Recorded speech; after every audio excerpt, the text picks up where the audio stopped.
Assalamualaikum warahmatullahi wabarakatuh. Saya Sapika Iin Sapitri dengan NIM 244111041.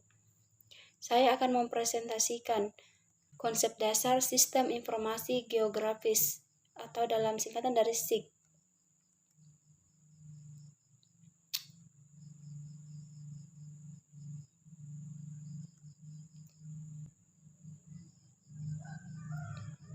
Sebelum saya menjelaskan apa yang dimaksud dengan SIG, saya akan menjelaskan terlebih dahulu apa yang dimaksud sistem, informasi, dan geografis. Sistem adalah sekumpulan objek atau ide yang berhubungan untuk mencapai tujuan bersama. Informasi adalah semua data dan fakta yang dikelola menjadi sesuatu yang bermanfaat bagi penerimanya. Dan geografis adalah ilmu yang mempelajari segala aktivitas manusia dan alam serta interaksi di antara keduanya melalui perspektif ruang hingga terbentuk pola ruang tertentu. Nah, setelah kita mengetahui arti dari pengertian ketiganya, kita langsung menjelaskan apa itu sistem informasi geografis.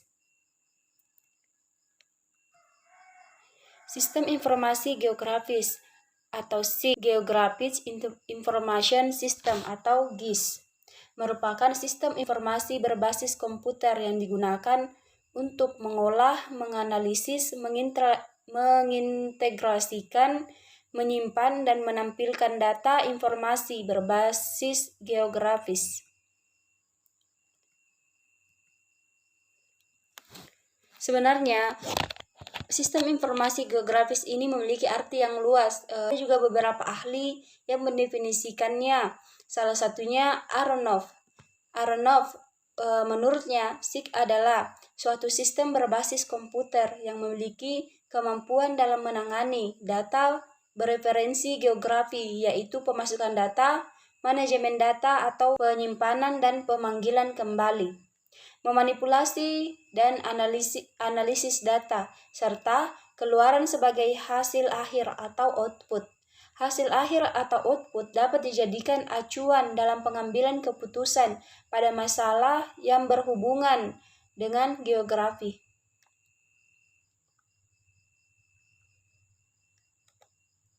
Geografi memiliki dua aspek, yaitu aspek yang pertama yaitu aspek fisik. Aspek fisik meliputi geologi, geomorfologi, meteorologi, kumatologi, hidrografi, oceanografi, astronomi, geografi, matematika, dan aspek sosial meliputi sejarah geografi historis, politik geografi politik, ekonomi geografi ekonomi, sosiologi geososial, antropologi etnografi, biologi biografi geografi.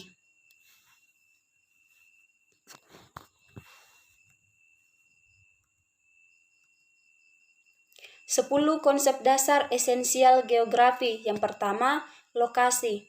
Yang kedua, jarak. Yang ketiga, meter jangkauan.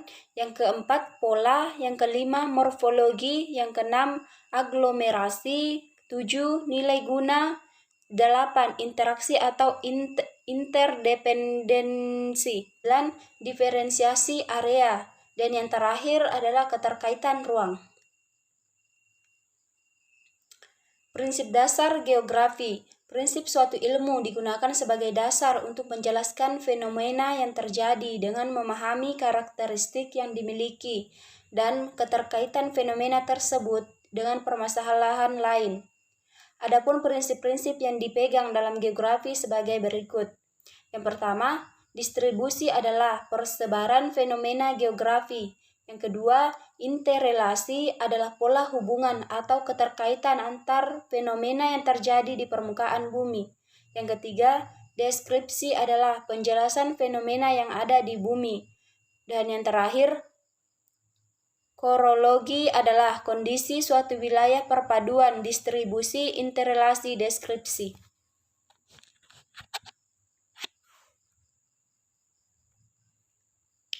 Komponen-komponen dalam SIG. Yang pertama, data.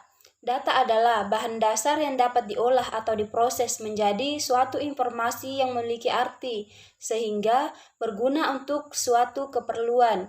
Secara garis besar, data dalam SIG terdiri atas dua, yaitu data keruangan atau spasial, yaitu dalam bentuk grafis yang menunjukkan ruang lokasi atau tempat di permukaan bumi.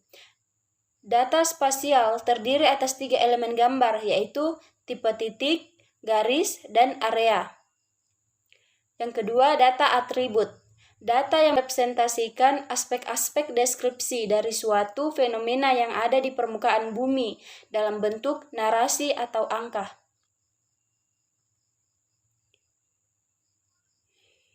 Yang kedua adalah perangkat lunak atau software.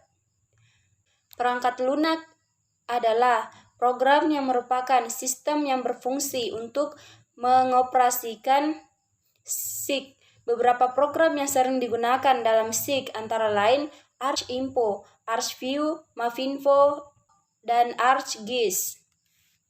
Komponen yang ketiga ialah perangkat keras atau hardware.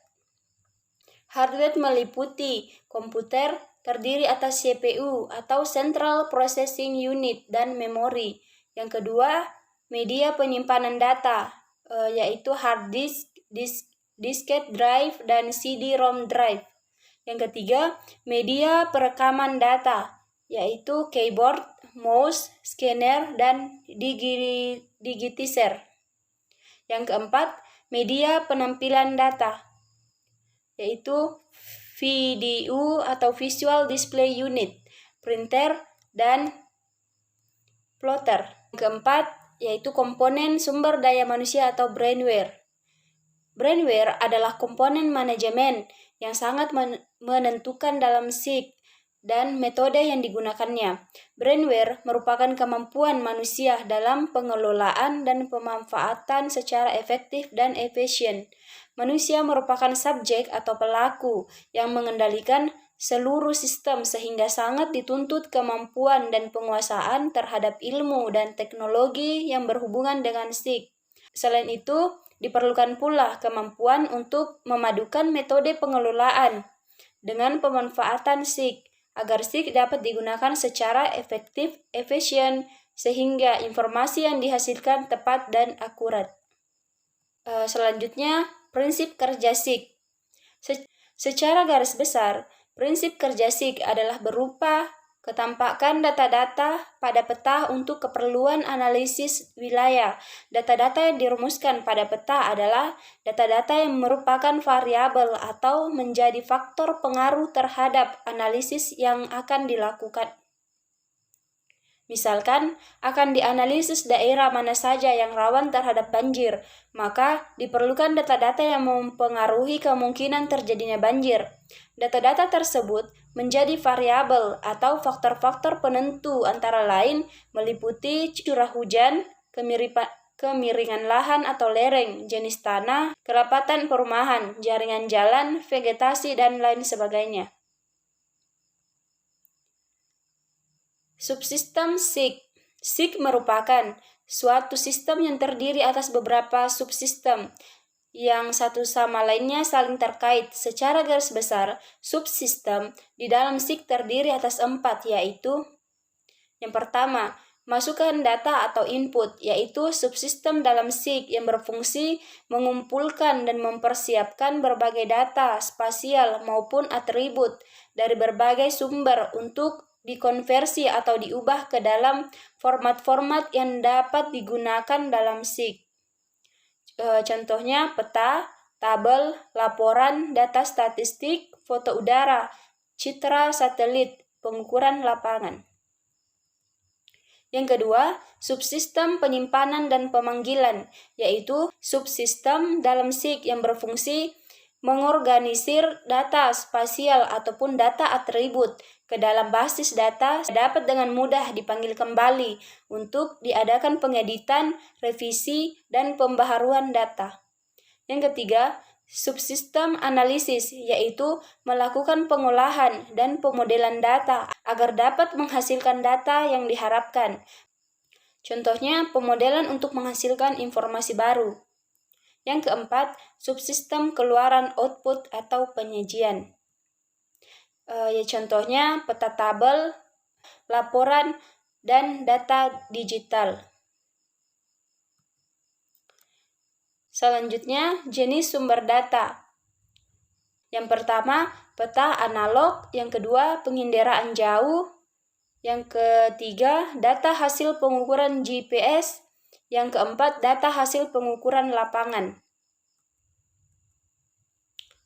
Dan yang terakhir, arah pemanfaatan SIG. Yang pertama, lokasi. Lokasi digunakan untuk menjawab pertanyaan mengenai lokasi tertentu.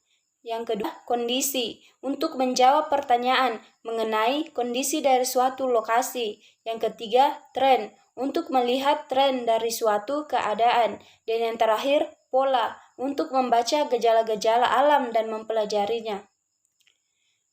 Itulah hasil presentasi dari saya. Kurang dan lebihnya mohon dimaafkan. Wassalamualaikum warahmatullahi wabarakatuh.